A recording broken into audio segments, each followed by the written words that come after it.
What's up, YouTube?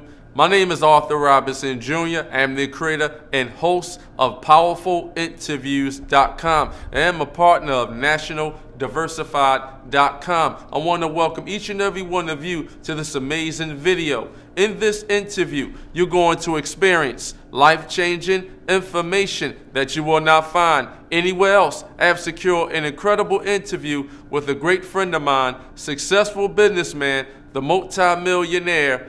He is the WBC former heavyweight champion of the world. His name is Larry Holmes. Larry Holmes, they call him the Easton assassin. And in this interview, he breaks down exclusively about his phenomenal career in boxing. Also in this interview, Larry Holmes, he breaks down layman's terms about how he's been in the boxing industry for 38 years, and he's only been knocked down 2 times in his career. The first boxer that knocked him down was Earnee Butler, and the other boxer that knocked him down was Mike Tyson. Also in this interview, Larry Holmes, he breaks down layman's terms about when he was in the ring and doing boxing wars in the ring with Evander Holyfield, Ray Mercer, Muhammad Ali, and the phenomenal Iron Mike Tyson. He said he developed the mentality that he just wanted to win and much, much more. So remember, this is not BS information. The right information will change your current situation. Wealthy people, they take advice from other wealthy people, and unfortunately, broke people, they take advice from broke people. So right about now, go get your pen and your pad, sit back and relax, and write down some notes in this interview that I'm going to reveal to each and every one of you with my great friend, successful businessman, the former heavyweight champion of the world, and he held that title for 7 years, and he was Muhammad Ali's sparring partner. The one, the only, Larry Holmes. This interview, it will change your life. And don't forget to subscribe to my YouTube channel and turn your notifications on. That way you be well informed when I publish more successful audio interviews. So, check it out. Without further ado, I'd like to welcome the one, the only, the powerful Larry Holmes to the show. Hey, thanks a lot, man, for bringing me on the show. Appreciate it. Well, I'd like to thank you, Larry, for taking time out of your busy schedule to educate me and the listeners worldwide about the boxing industry and about your phenomenal career. I gladly appreciate it. Quite welcome. To everyone that's listening, I highly recommend go and get your pen and your pad right now. My great friend Larry Holmes is going to break down layman's terms about the boxing industry and about his phenomenal career. Is that correct, Larry? I'm going to give my best shot. Now, what I'd like to know, and can you explain to the audience in layman's terms, who is the phenomenal Larry Holmes? How long you been in your powerful industry? And what is your expertise? Well, my expertise was really in boxing because I've been boxing for like 38 years, 39, 40 years. And that gave me the opportunity to get myself together, got out of the ghetto, became the heavyweight boxing champion of the world. I mean, there was nothing easy about the whole thing because you had guys out there like Muhammad Ali, Joe Frazier, Kenny Norton, and those names right there alone will make you think twice about doing what you wanted to do. But I was determined to be a fighter. I was determined to be the heavyweight champion of the world. And therefore, I went on in the boxing and I became the heavyweight boxing champion. Now, you fought wars in the ring, and you had a hell of a jab, and your boxing style is basically outside of the box. How do you feel about the heavyweight division now? Do you think the heavyweight division will ever come back into the fold on when you were actually sparring with Muhammad Ali? I don't think so because they don't have fighters out there that really want to fight for just to be fighting. These guys, you got to have that money. If you don't have that money, they don't do that. And these guys have to, get ready to take on guys like Muhammad Ali, and it ain't no more Muhammad Ali, Joe Frazier. There's no more Joe Frazier or Kenny Norton. No more of that. These guys just want to get the money, get the fast buck, and go on about their business. That don't make no boxing champion. Now, I was younger when I saw you boxing, and you was actually going to war with Jerry Cooney. What was your thought process when you actually put your boxing skills in formation when you was actually fighting Jerry Cooney? Man, my thing was I wanted to win. You know, they made it out of a racial thing, but as far as I'm concerned, it wasn't about a race. It was about me beating Jerry Cooney, making some money, taking care of my family. That's what it was all about. A lot of times people say, man, you know, you fought for everybody. Anybody who wanted to fight, anybody who wanted to set the example set, that's who I fought for. I wasn't just fighting just to be fighting. I had a goal, and my goal was to be heavyweight boxing champion of the world. Wow. Now, you had 20 title defenses in your career, Larry, and basically only seen you got knocked down twice in your phenomenal career, which was Mike Tyson and Earnee Shavers. When you actually were fighting those competitors, Mike Tyson, Earnee Shavers, did you have the mentality that you wanted to win, or did you have a different mindset when you were actually in the ring with Earnee Shavers and Mike Tyson? Well, I wanted to win, of course. I didn't want, you know, I didn't know about no Mike Tyson. I didn't know about Earnee Shavers. I didn't know about anybody, you know. But when I got in the ring to fight, I got in the ring to fight, not to worry or think about those guys. And that's what I did. And I come out victoriously when I won. So that puts me up to another level. And the level was to fight the next best man. And whoever that might have been, that's who I fought. So, you know, I had a great career. You know, I enjoyed my life, and I enjoyed having the opportunity to fight and to get in the ring and spar with Muhammad Ali and Kenny Norton and Earnee Shavers, because no guys were the top guys. And I was really happy that I was able to get in the ring and fight with them guys. How do you feel about George Foreman, Lennox Lewis, and Don King? Well, you know, Don King, I was with him for a long time. Over 20 years I was with Don King, and I got to know him and got to know him very well. He was a good guy. But Don King was for Don King. You know, if you didn't know how to do it, that was your fault. But he would try to help you and teach you so that you can become the champion that you wanted to become. So he was a great guy. He was the great guy Don King was. In my opinion. A lot of people don't have that same opinion. Okay. Yeah, I know Bernard Hopkins doesn't like Don King very much. Yeah. Now, how do you feel about George Foreman and Lennox Lewis? Now, those are two heavyweights I never seen you go to war in the ring. But how do you feel about George Foreman and Lennox Lewis? Well, I tell you, with George Foreman, we signed a contract to fight. Wow. And, you know, the guy, they pulled out of the guy that put up the money pulled out because he was a little short. But I was willing to give a guy a chance to get the money, and he was going to get it. But George Foreman pulled out. So when George Foreman pulled out, that took that fight away from us. So we never got a chance to fight. You are experiencing a life-changing, powerful interview, and you are hearing it first from Arthur Robinson Jr.'s PowerfulInterviews.com. Why didn't that happen in regards to you going to war with Lennox Lewis? Lennox Lewis never wanted to fight me. He never signed a contract to fight me. You know, he was a big guy, strong guy, but he didn't know how to jab. But he could punch and stuff like that. I understand. But he never wanted to get in the ring with me because of my jab. Wow. And what is your thoughts on Floyd Mayweather? And I know that he's basically changing the boxing game in regards to boxers are generating more money in this time and era. But Floyd was a great fighter. He's a great fighter. He don't take no punches. He know how to get in there and hit. He know how to get out of trouble once he get in trouble, if he gets in trouble. He's a good fighter, you know. Nothing you can say bad about the man. The man is good. He just turned the page on boxing. About the last fight that he had with McGregor, he made about $300 million. So you know what?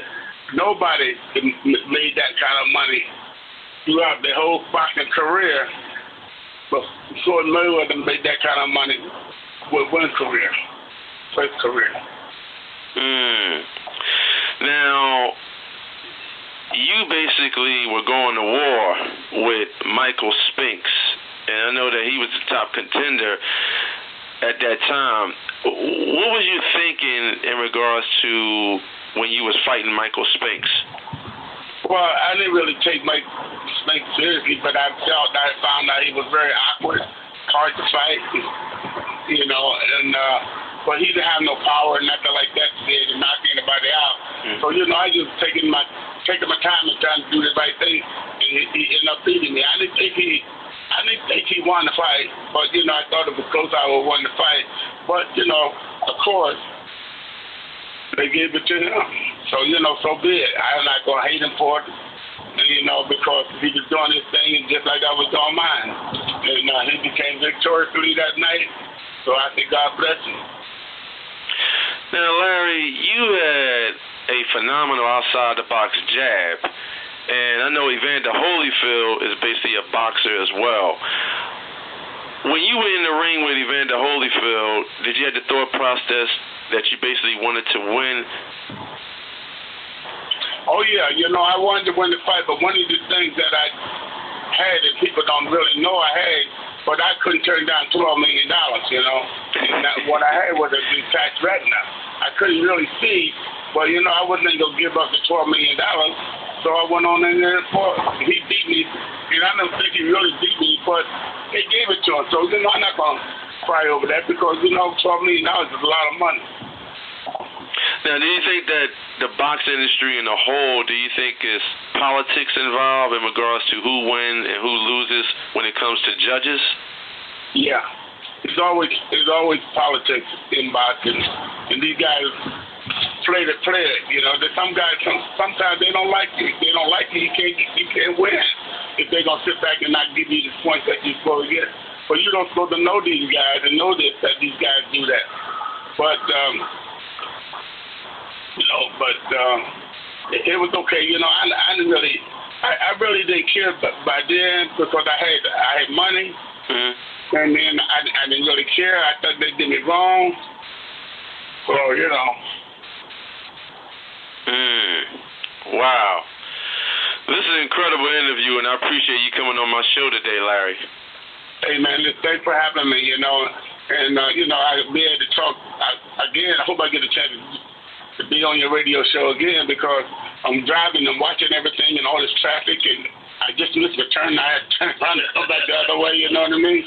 So, you know, I just hope you give me another shot at it. And I hope the fans are not mad because maybe they don't understand everything I'm saying because I'm driving. But, hey, we'll give it another shot. You know, can't keep a good man down. That's absolutely true. Before we sign off, can you explain to the audience,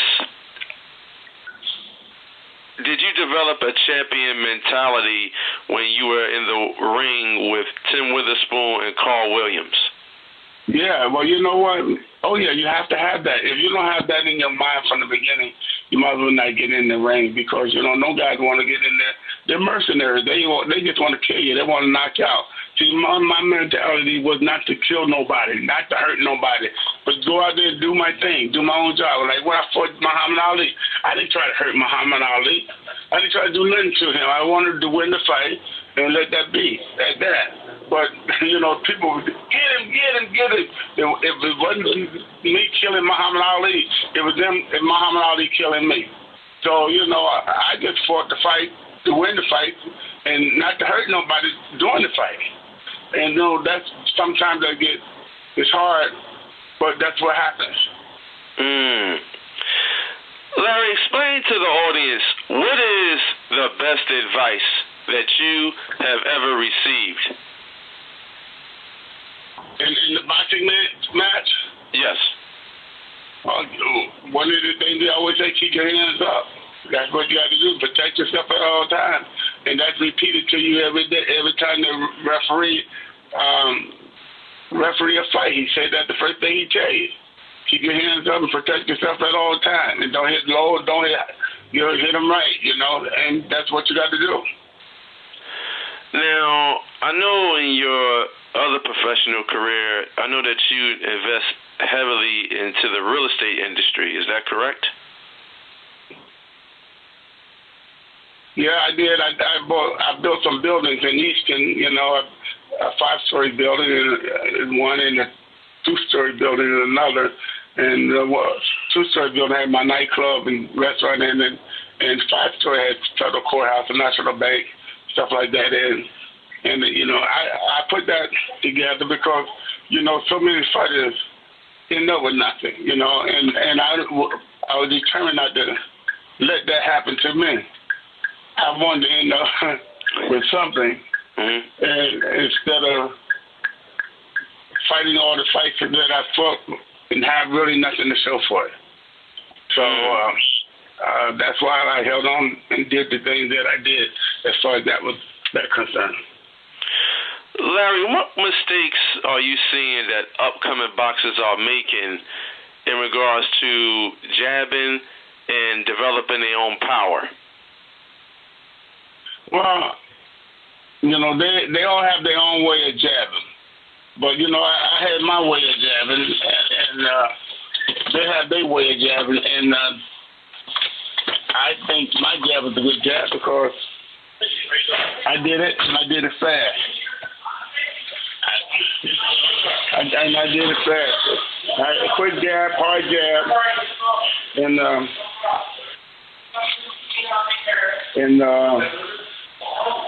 you couldn't compete with my jab. A lot of guys try to use this. I threw it like Muhammad Ali threw it, but I threw it much faster, much harder, and more active than he was. So it was a great jab. Now, you got inducted to the International Boxing Hall of Fame. What was that experience like? Say that again. I didn't catch it off. You got inducted to the International Boxing Hall of Fame. What was that experience like? Oh, yeah, it was great. I had a great time there while they were inducting me into the Hall of Fame. And it was okay. It's not every day that you get put into the Boxing Hall of Fame. And so, that's supposed to mean something that you need to appreciate why you're growing in this game. You want people to think that you are one of the great fighters of all time. You are experiencing a life-changing, powerful interview, and you are hearing it first from Arthur Robinson Jr.'s PowerfulInterviews.com. How do you feel about Mike Tyson?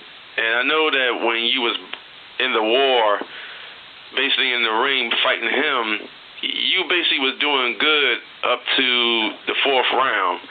And, I never seen you got knocked down among him. How do you feel about Mike? No, I was off for 2 years. I didn't fight at all for 2 years, and when they offered me the money, I said, hey, I might as well take it because I was in the process of building a building. So therefore, that building, getting that fight with Mike Tyson was a plus for me.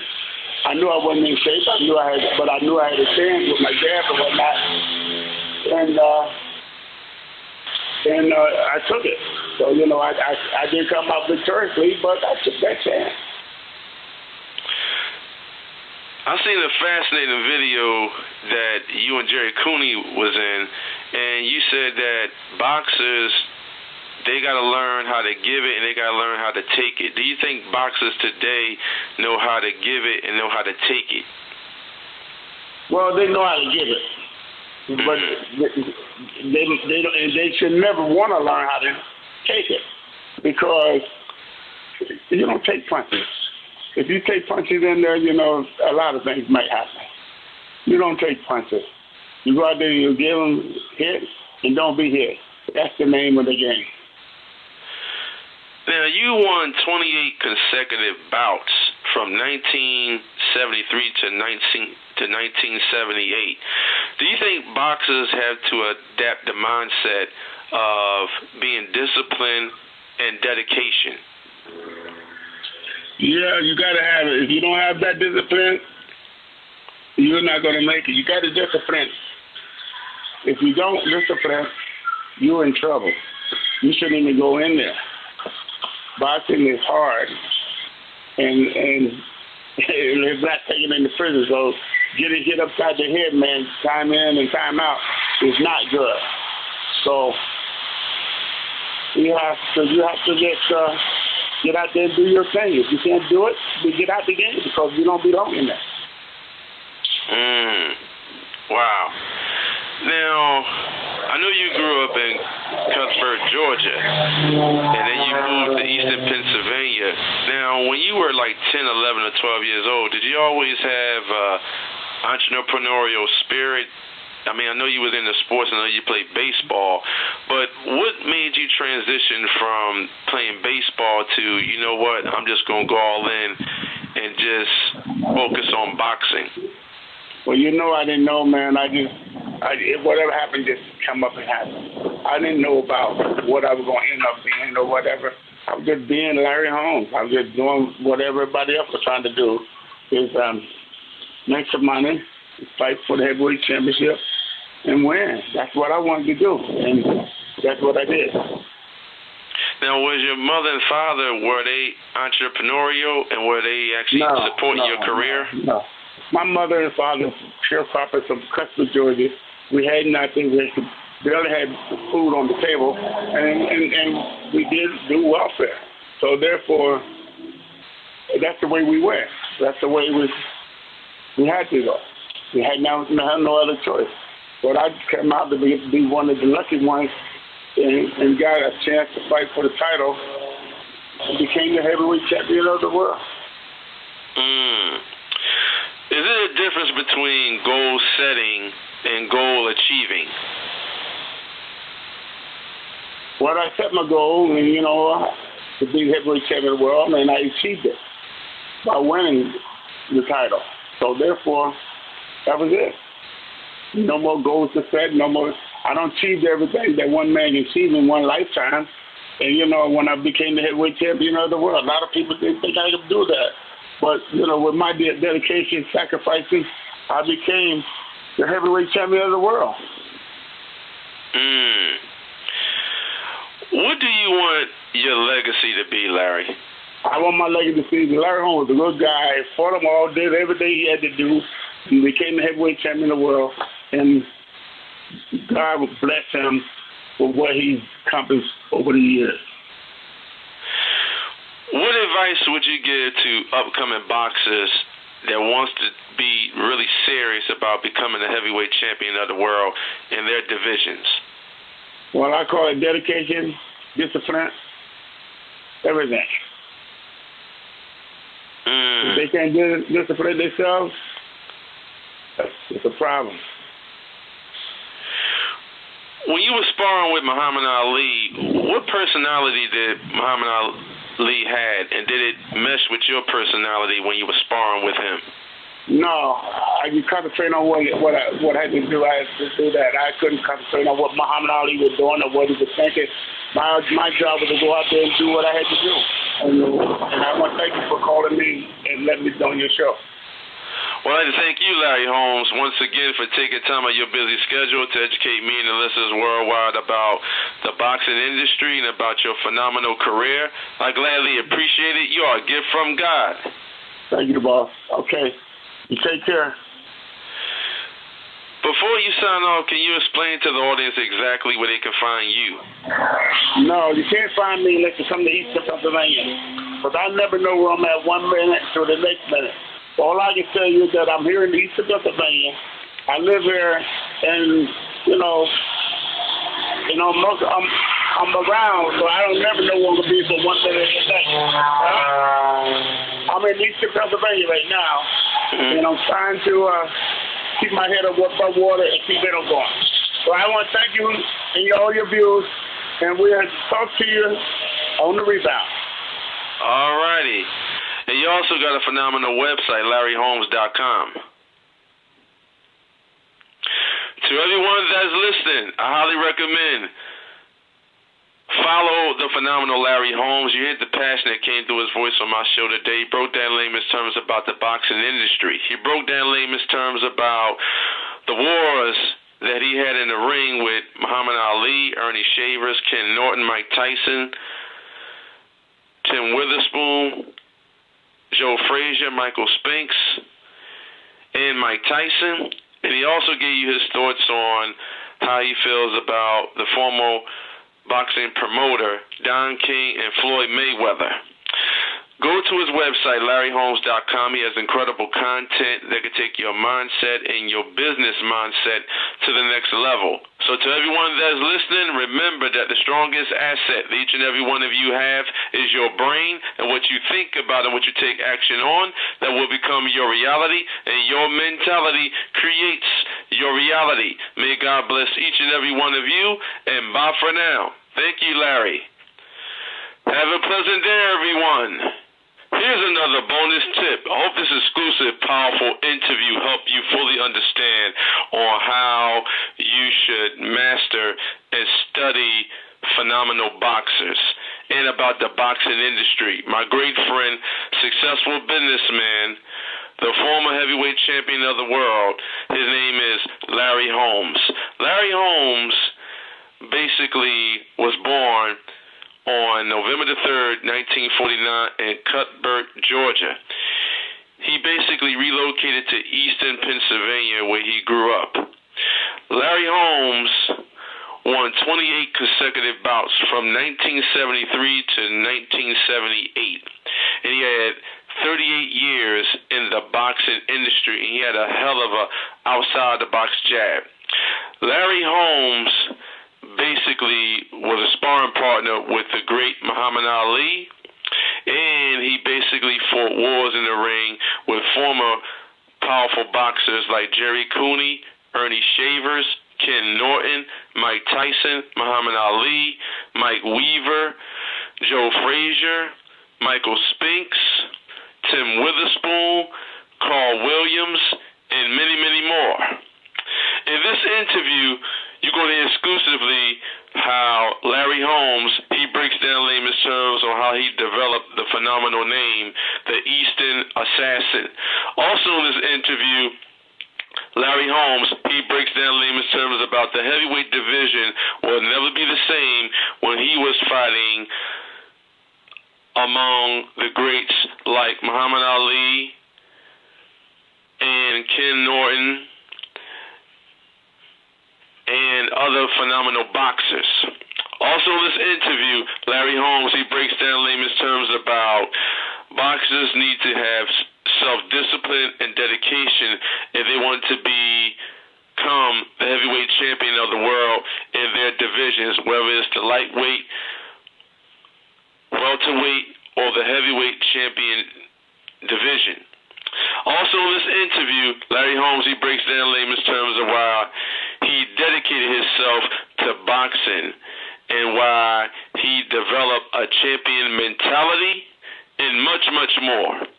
If you want to learn more about business, about boxing, advertising, copywriting, investing in gold and silver, investing in real estate, marketing, or how to grow your business, or how to scale your business to the next level, or how to live a healthier life, you can contact me directly at 215-490-2516. That's area code 215-490-2516. Or you can email me at arthurrobinson, the number 18, at yahoo.com. That's Arthur, ARTHUR, Robinson, ROBINSON, the number 18, at yahoo.com. And I highly recommend listen to this exclusive interview over and over and over again so it can reinforce your learning. And also you can go to Larry Holmes' website. That's LarryHolmes.com. That's Larry, Larry, Holmes, HOLMES.com. He has incredible content that can take your mindset if you want to become a boxer to the next level. Once again, my name is Arthur Robinson Jr., and I'm the founder and host of PowerfulInterviews.com, and I'm a partner of NationalDiversified.com. That is our private equity company. Thank you, and thanks for listening.